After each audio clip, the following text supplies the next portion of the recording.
O Senhor esteja convosco. Ele está no meio de nós. Proclamação do Evangelho de nosso Senhor Jesus Cristo, narrado por São Marcos. Glória a vós, Senhor. Naquele tempo, o Espírito levou Jesus para o deserto. E ele ficou no deserto durante 40 dias. E ali foi tentado por Satanás. Vivia entre os animais selvagens e os anjos o serviam. Depois que João Batista foi preso, Jesus foi para a Galileia, pregando o Evangelho de Deus e dizendo: o tempo já completou, o reino de Deus está próximo, convertei-vos e crede no Evangelho. Palavra da salvação. Glória a vós, Senhor. Verdade e amor são os caminhos do Senhor.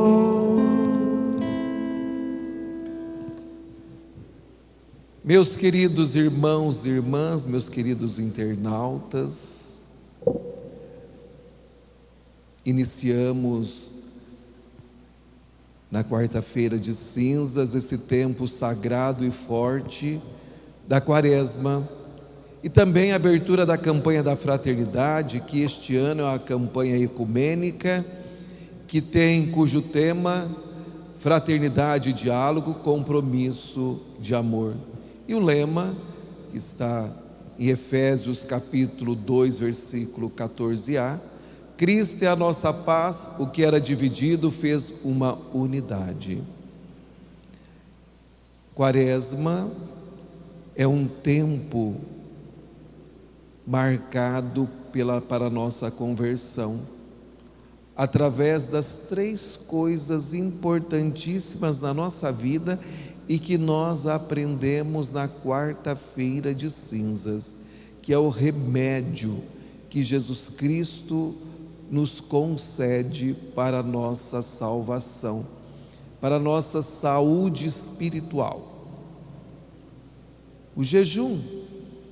Ouvimos hoje no Evangelho que Jesus ficou 40 dias no deserto. 40 dias no deserto, ele jejuou e os anjos o serviam. Então é para você ver a importância do jejum. Nós somos convidados pela igreja a 2 vezes por ano a fazermos jejum, quarta-feira de cinzas e sexta-feira santa. Mas também você pode fazer o jejum nas sextas-feiras, bem como também a abstinência da carne, como a igreja nos solicita. Se nós fazemos parte desta arca ou desta barca que é a igreja, não podemos ser como Adão e Eva, desobedientes, porque não veremos a graça acontecer. Então nós somos chamados a ser agraciados. Tudo bem, se você comer a carne nas sextas-feiras, aí você é chamado a fazer uma obra de caridade, visitar um doente, visitar um preso, ou uma família de um presidiário.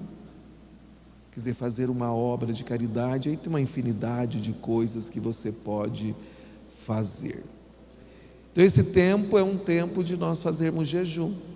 Jejum serve para nos educar, nos fortalecer a nossa mente, termos um domínio, um controle sobre a nossa pessoa, porque vamos encontrar muitos irmãos nossos que estão na barca, mas não têm controle, tanto mental ou espiritual ou emocional. Nós vamos encontrar algumas pessoas que estão na barca e que são pessoas difíceis de se relacionar, porque se você fala, chora, se você não fala, chora, se você olha, chora, se você deixa de olhar, também chora. É difícil relacionar com pessoas melindrosas, pessoas volúveis. E os seguidores de Jesus, acho que vocês conseguiram perceber que tem que ser pessoas fortes. Melindroso não anda com Jesus. Se ele vai uma vez, mas depois ele não volta. Melindroso não consegue ir até o deserto. Não consegue. Não consegue. Para encontrar com Jesus é preciso ir no deserto. E uma pessoa melindrosa não consegue ir no deserto, porque é o sol, porque é não sei o quê, porque é aquilo outro. Eu vou me queimar minha pele, vou passar, e não vira, e não vai. Então, para que você possa ir no deserto, você tem que ter força, tem que sentir uma pessoa fortalecida, ter a vontade, o desejo, tem que ter o querer. E aí nós temos os santos da igreja, todas pessoas fortes, corajosas, destemidas e que não têm medo. Então o jejum é para você ter também esse autodomínio sobre a sua pessoa. Bem como também você sabe que jejuar é abster da carne e abster. E é tão interessante, que as coisas de Deus são perfeitas. Os próprios médicos mandam nós abstermos da carne vermelha. E a igreja permite nós comermos carne de peixe, que é branca. Você já pensou nisso? Não, para ir por isso, tem que pensar. Cabeça não foi feita para carregar piolho. Ou você acha que o ser humano descobriu tudo? Não, meu querido, é Deus que nos inspira as coisas para a nossa vida. E aí nós vamos ver então que o jejum também, a barriga dói, você passa fome, sente dor, aí você também vai lembrar quantos irmãos e irmãs neste país passa fome e eu tenho uma mesa farta. Quantos irmãos e irmãs neste país não podem comer porque estão privados, talvez de uma doença? E aí você vai lembrar. E quando eu lembro de todas essas situações, lógico que eu faço a minha esmola, que é a caridade, as minhas obras. Aí eu olho, me coloco no lugar do outro. Sou uma pessoa equilibrada, então eu consigo enxergar que aquele meu irmão está passando dificuldades e eu tenho tanto, e que eu posso ser generoso como meu Deus é tão generoso para comigo, e eu posso olhar para Ele. Então é tempo também de nós termos essa virtude de olhar para o outro, de cuidar do outro. E não é somente com arroz e feijão que cuida do outro, não. Quando eu me sinto tudo isso, eu sei muito bem que o outro, ele tem outras fomes também. E aí eu vou dizer algo importantíssimo para vocês. Nesse período que você está fazendo a sua abstinência, tanto da carne, ou abstinência do refrigerante, da bebida alcoólica, ou do chocolate, ou de determinada comida, que você está fazendo porque você sabe que é bom para a sua saúde física e seu controle emocional e espiritual, saber esse controle. Você sabe muito bem que você vai fazer, e sempre depois de 40 dias no deserto, eu preciso deixar aquilo. Não é para depois chegar a Páscoa eu retomar tudo, ficar na mesmice. Não cresce na fé. Quer dizer, é uma pessoa fragilizada.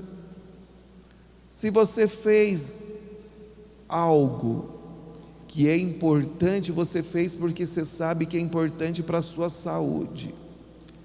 Eu, no meu caso, que há mais de 30 anos deixei o refrigerante,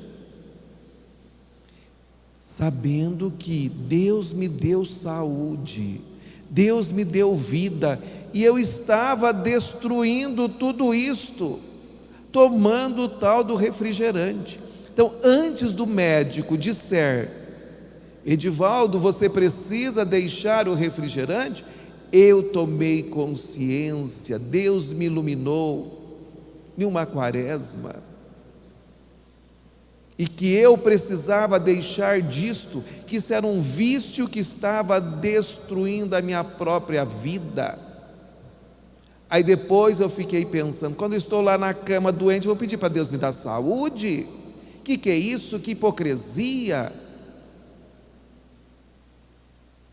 É assim que nós fazemos, meus queridos. E a outra coisa, não é para você economizar, porque tem gente que faz as suas abstinências na quaresma, lógico que não são vocês, mas tem pessoas que fazem, né, abstinência na quaresma para economizar. Não é para fazer economia. Você vai receber daqui mais uns dias um envelope da campanha da fraternidade, é para colocar todo aqueles quilos de carne que você não comeu, transformar tudo isto em moeda corrente e colocar lá, ou colocar nos cofres da igreja para as nossas obras, para as nossas obras, seja de melhoria do espaço, seja as nossas obras caritativas. Ou você pode distribuir para os pobres. Pode distribuir para os pobres. Dá uma de Silvio Santos e joga aviãozinho para vários pobres. Você conhece e você pode fazer. É para isto. Então eu faço também esse outro lado. Então, eu fiz isso, doeu minha barriga, abstive disso, mas o meu irmão tem necessidades. Vou fazer minha obra. No lugar de eu ir lá no mercado e comprar, vou dar para ele o dinheiro que ele possa comprar aquilo que é essencial para a sua vida. É assim que vivem os cristãos.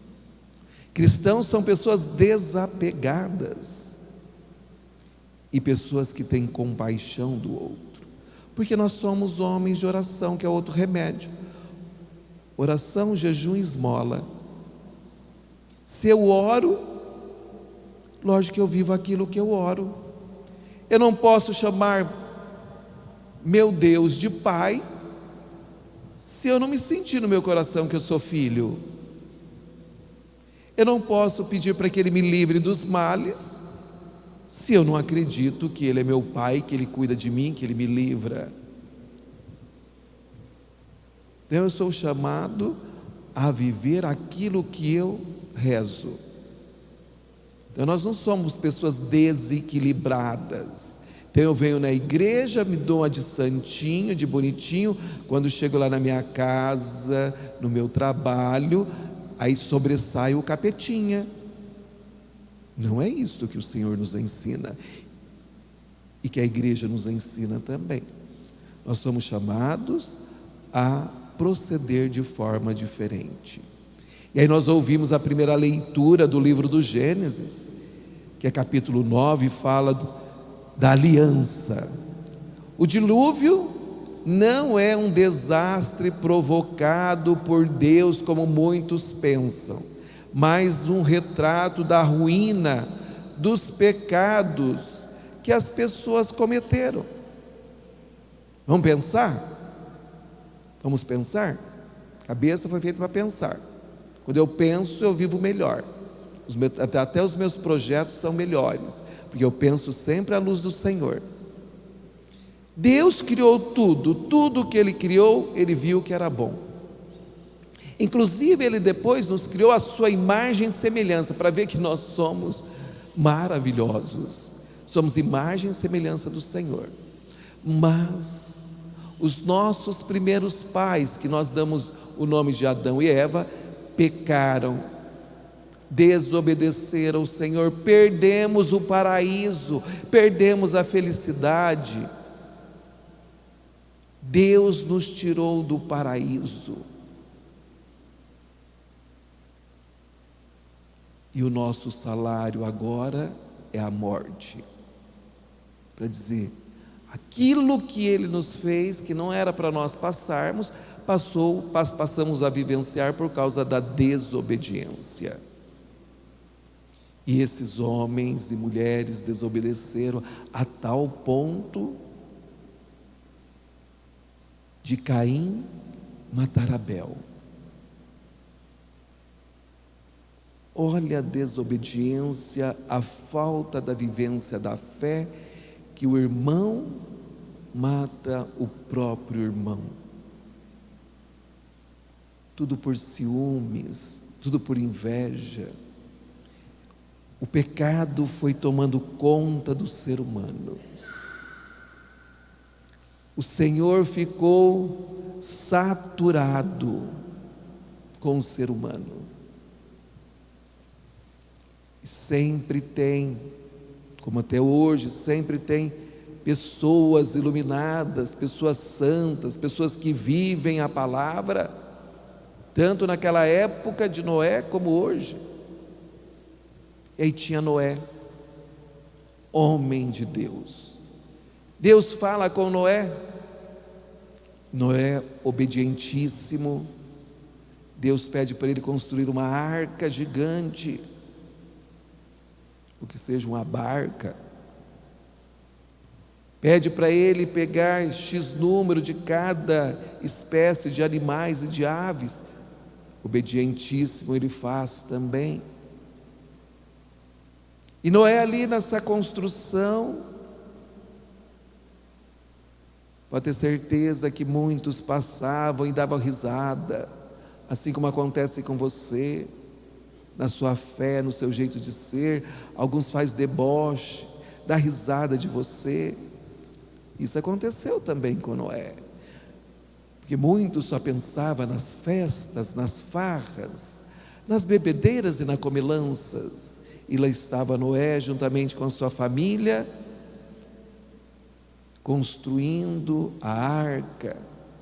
Homens obedientes ao Senhor, como São Pedro disse para nós, 8 pessoas.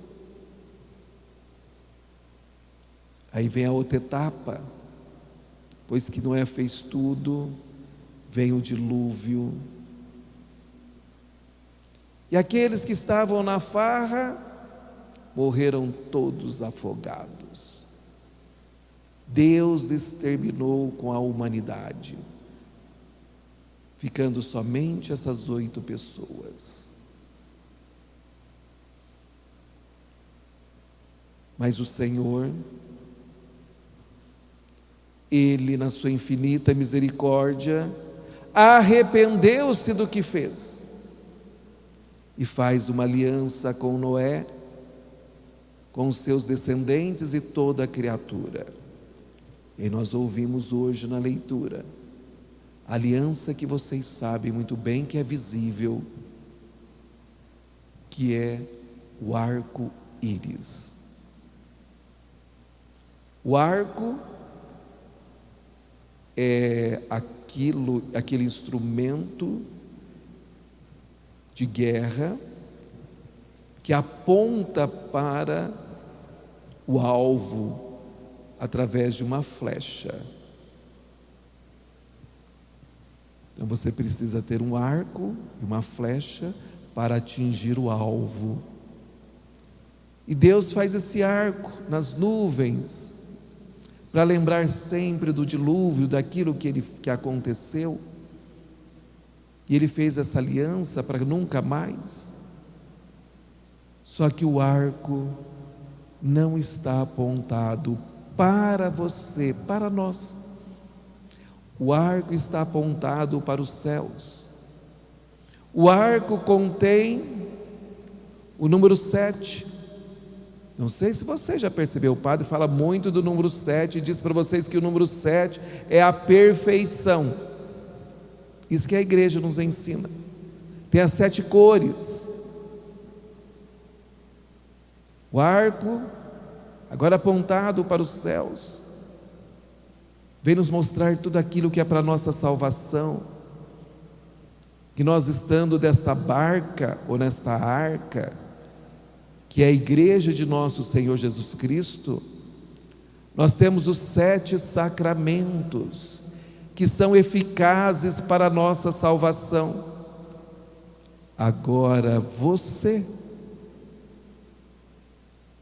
é a flecha que deve atingir o coração de Deus. Que lugar você está nesse arco? Que lugar você se encontra? Lá na pontinha? Na outra beiradinha? Se você não estiver no meio, você não vai atingir o alvo. Você só vai atingir o alvo se você estiver centralizado na fé, naquilo que os santos, a igreja, para não dizer que tudo isso é de Jesus, é para você entender, os santos, a igreja vivenciaram e vive até hoje. Nós somos essas flechas que devemos atingir o coração de Deus, e para isso Ele deixou tudo aquilo que é fundamental para a tua e para a minha e para a nossa salvação, porque agora não tem mais o dilúvio, mas nós somos chamados a entrar nas águas do batismo, e entrando assim nas águas do batismo, nós somos purificados e podemos entrar dentro da arca, e não morrermos mais afogados no pecado. Eu não sei se você me entendeu, estou dizendo de forma muito clara, a arca é a igreja, e Deus deixou os 7 sacramentos para a nossa salvação. Então só não se salva hoje quem não quer. Só que temos muitas pessoas batizadas que deveriam estar dentro da arca, mas não estão dentro da arca. E aí nós somos chamados a estender nossas mãos, que é a evangelização, para trazer nossos irmãos para dentro da arca. Porque aqueles que nós chamamos de irmãos são meus familiares, meus parentes e amigos, e eu não quero vê-los morrendo afogados no pecado. Quero que eles venham. Eles precisam, como nós ouvimos São Pedro falar, tomar uma consciência da importância do batismo na sua vida. Preciso tomar essa consciência. E tomar essa consciência que eu faço parte desta arca, ou desta barca, que é a igreja de nosso Senhor Jesus Cristo, e que ela vai navegando pelas águas da vida. E aí, meus queridos irmãos, como nós estamos aqui, precisamos remar, precisamos cuidar um dos outros, mesmo tendo a consciência que o timoneiro, isto é, aquele que é o que dirige, que conduz, que comanda a barca, é Jesus Cristo.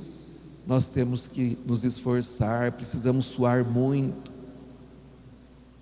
E aí Jesus nos ensina que tem os desertos da vida. Aí Jesus nos ensina a importância da oração, do jejum e da esmola.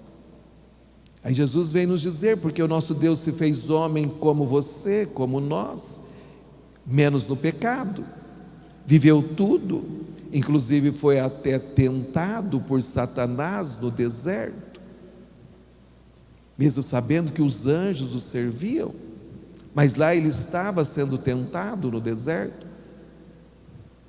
E aí, meus queridos irmãos, nós observamos 3 coisas, ou 3 elementos no Evangelho de São Marcos. o deserto, os anjos e o diabo. O deserto indica o local de provação.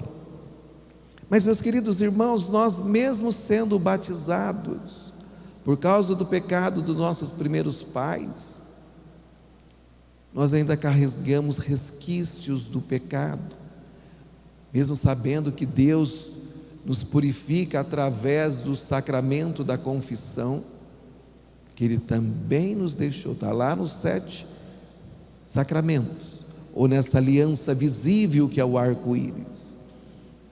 Nós sabemos muito bem que o diabo e os anjos representam a cada um de nós, isto é, está dentro de nós. Dentro de você tem um anjinho e um capetinha. Quando nós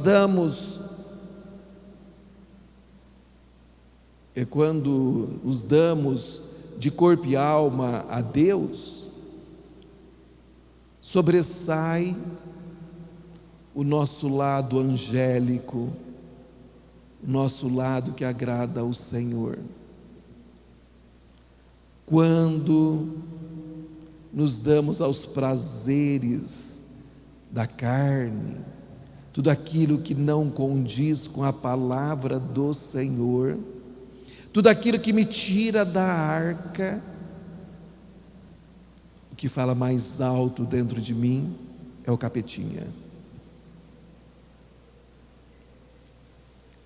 Então, meus queridos irmãos, nós vivemos num mundo onde existem pessoas de corações bem diversificados. Aos que cultivam a vida interior em Deus e em Deus, e os que cultivam e deixam ser levados pelos impulsos e os instintos da carne. Mas nós sabemos que existe o deserto, esse é o deserto, nosso deserto espiritual, que no deserto é local de provação, de sede, de fome, de animais peçonhentos que nos pode tirar a vida. Mas lá no deserto eu encontro com Jesus. Então, meus queridos irmãos, o deserto é a nossa vida.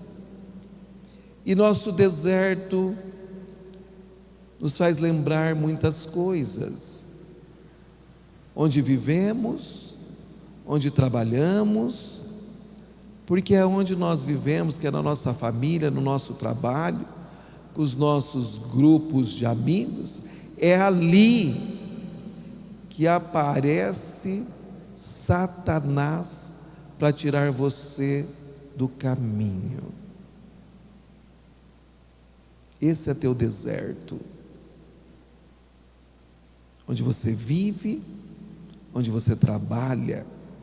A tentação aparece e o terrível diabo salta pelos olhos e pela boca através de você. São as feras selvagens que o Evangelho fala.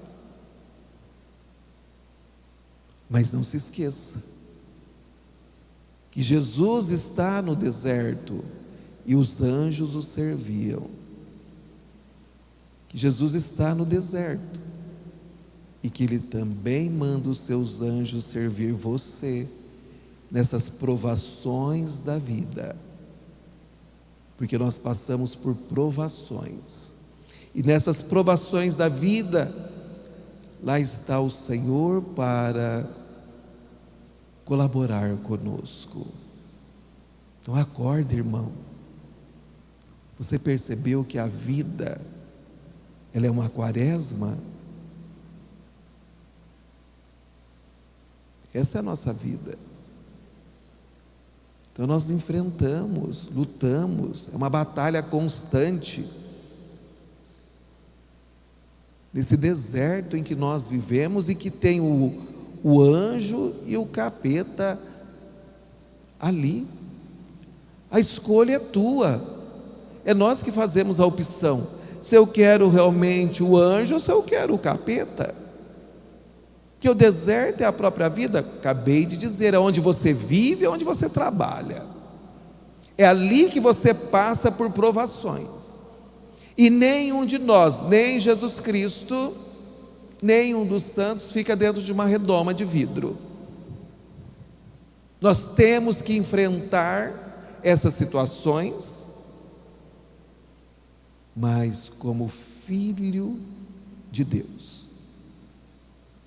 Por isso é preciso, meu querido, você progredir no conhecimento de Jesus Cristo, para ter uma vida santa, como nós rezamos na oração inicial deste primeiro domingo da Quaresma.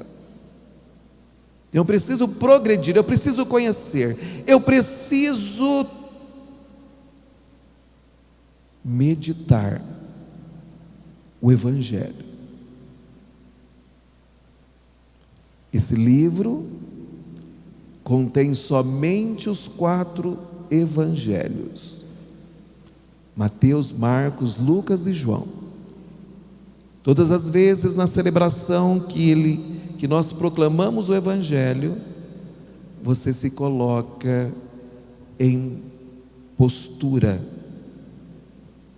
de soldado para ouvir o Senhor falar. Você fica de pé, porque você é um soldado de Cristo, porque você sabe muito bem que o que eu preciso realizar nesta minha vida, que eu tenho esses desertos, e que eu preciso passar por esse deserto, por essas provações, eu sei qual é a arma que eu devo usar. Então eu preciso, meu querido, nesse tempo da Quaresma, você precisa intensificar suas orações. Você ainda não acostumou diariamente a rezar a palavra de Deus?